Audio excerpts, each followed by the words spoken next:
Hey yo internet, Reventric here, and with 2024 for Hi-Res Studios already in full swing, announcing their hit game Smite being ported to a new engine with a full overhaul under the new name Smite 2, and unlike Overwatch 2 being a somewhat different game,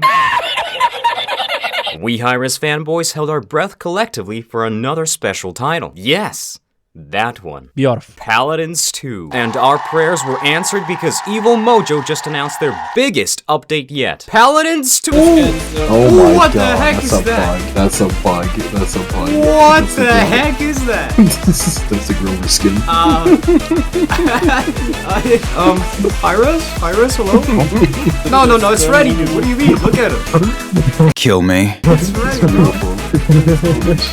I would like this. You know what? I would like it to look like this. Ooh.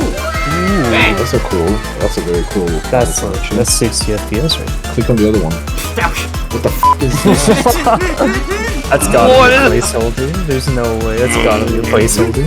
Let's experiment. It's working! It's working!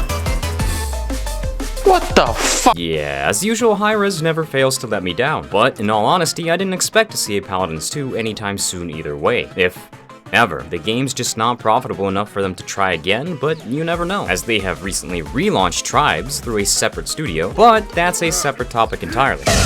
Still, I'm sure most of you are curious to see just what this biggest, as per my clickbait title, update actually is. Well, without further ado, items. Yes, items in Paladins are having the biggest overhaul we've seen in years, along with several new items being added to the shop. Right away, for any of you having PTSD to the horrible item shop changes way back, No, don't understand. When you eat pot, it produces a completely different... There you go. I'll calm you down by saying I've tested it, and it's really just some extra items for the already existing shop. You won't have to major in rocket science to understand it. In short, Resilience is now split into two items, Unbound and Sentinel, with one reducing hard crowd control like Cripple, Banish, you get the point, and the other one reducing slows, knockups, and knockbacks only. So, virtually useless, if not for the 5-second shield it gave on every elimination, so overall a good item for most flanks and possibly even supports. Illuminate as an item is removed from the game, and the equivalent to Illuminate 2 is added to every player's base kit by default. Kind of like the Cauterize changes, but now you get to see everything around you, putting Sky straight into the garbage. Know your place. Oh, and they also nerfed Sky too, just in case she dared try to get out. Trash. Haven pretty much got the same treatment, with the DR being split into two items, Arcane Warding and Armor Plating, which Arcane Warding reduces the damage from abilities. You can find this in the description of every skill you have as to what type of damage it actually is, and Armor Plating reducing the damage from in-hand weapons, with both having the DR buffed in percentage terms compared to the old Haven we used to have. Now, you might get worried and think you have to buy both to get full DR, but it's honestly situational. For example, a lot of people thought Leon would be completely killed off with a skilled DR item. Thing is, Leon's Q and dash ability are both described as in-hand damage, and in tests performed as such, so they can only be countered by armor plating. You will pretty much have to do your own research as to what skill is in-hand damage and which one is skill damage now, by checking their description in-game, but it's really the only way. Guardian is pretty much the same, extra shield for tanks, and when you combine it with the new meditation item, that gives you additional 7.5% health at max when you heal out of combat, you can now form absolute abominations, raid boss looking ahs like the Torvald you see on screen.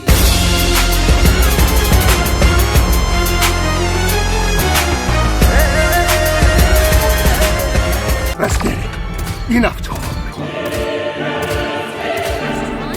Yep, tanks just stay winning. That's all I'm gonna say. From yellow items, Nimble, Master Riding, and Morale Boost pretty much stayed the same. We do of course have overall price changes to some of the items, but seeing as they now give you 500 credits at the start of the round, it honestly does not matter as much. Hoard, of course, being the intriguing new yellow item, and it kinda sucks. It may give you more credits even in spawn, which sounds good on paper for the early game, but you only have 4 item slots, and seeing as you now have a lot of the items split into 2, you kind of need all 4 slots, if not more. It could be good on some supports like Io, which only needs Nimble and DR reduction, but on most champions you just need too many items to be viable throughout the entire match. Not to mention that other items like Master Riding are still absolutely broken. So I don't know, we'll still have to see how it performs. With green items, they buffed to life rip straight up, and buffed / nerfed Kill to Heal with Kill to Heal now healing allies too, but also now being affected by Cauterize, which just kind of makes it bad again. Early game though, it could be pretty cool, especially for off-tank and flank duos, like say Torvald Caspian Gaming. However, late game it will tank pretty hard. Oh, and they renamed it to Bloodbath. Not sure why, but there you go. And now to the final and my personal favorite new, or well, brought back old item, Trigger Scent, which for OG Paladins players, you will probably recognize this as Aggression. It's back, boys.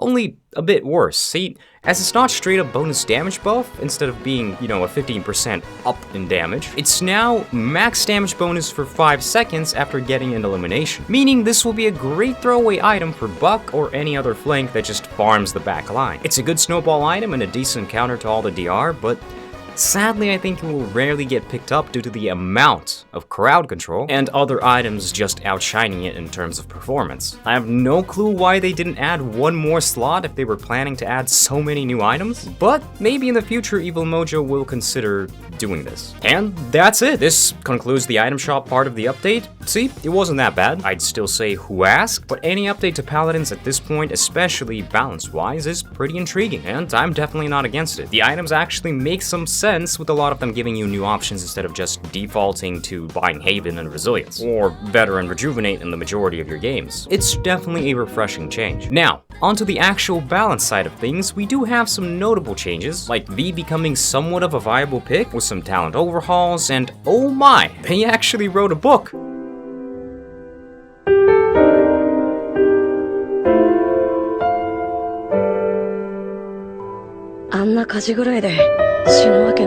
And some buffs here and there for characters who really needed them, such as Vora, Leon, Willow, Rom, Koga, Kasumi, and even Terminus. Yes, Terminus. But honestly, it's too early to talk about how these will turn out, as some of the new items completely seem to shut down these buffs, and seem more of a way to still keep champions alive. I don't know why Connald's got a buff, and it's now impossible to miss pretty much, but sure, you do you, Evil Mojo. And then there are the nerfs. Caspian, shot. Tyra, shot. Sky, shot. Omen, shot. Ying, shot? Well, kind of. Honestly, as a Buck main, I prefer her ultimate having a cleanse and anti-crowd control, even if it is for just 1 second. This could also turn out to be a good counter for a few of the crowd control champions, so we will still have to see. But now for the actual events, because yes, those are back. With year 7 of Paladins, they are starting it off with the constantly requested Trials of the Realm, and other side missions that you can now do while playing the game and actually earn pretty cool rewards, like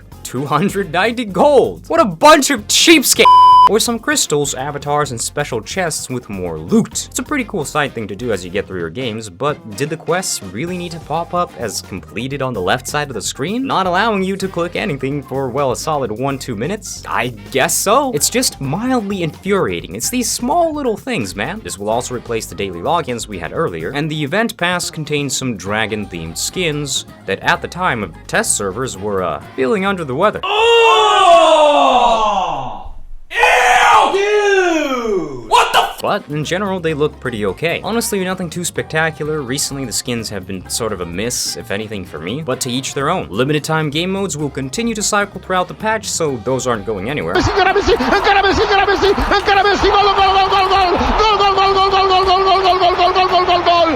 Anything else? Oh, the Season 6 frames are in, and oh yeah, those are disappointing as ever, I see. I guess they at least made some this season, so that's pretty cool. But it's just so bland, like compared to the older seasons. It's so majestic. Honestly, I don't get why they make better frames for the event passes than they do for ranked Grandmaster borders. And you now have more space to make your loadouts, which is, well, pretty cool. It's free real estate. So you can make even more crappy and bizarre ways to play your character in ranked, and give your duo carry a hard attack. Overall, this update shows that Evil Mojo actually still has plans to update the game this season, which is a pretty good sign for anybody who still plays it, and already exceeded my expectations for it being dumped at the start of the year. But the best part of the update? The new titles. We're so Buck, baby! Let's go! So Buck. Let's go. So Buck.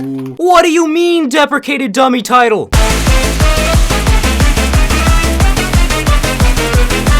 And let's give a warm shout out to our channel members. Freya, Tech Shikari, Magma Flux, Tobias Sander, Lady Insane, Damien, and Toby, along with all the lovely people in the description below. If you liked the video, leave a like. If you want to see more of my content, well, subscribe. Thank you all for watching, and I hope to see you in the next video.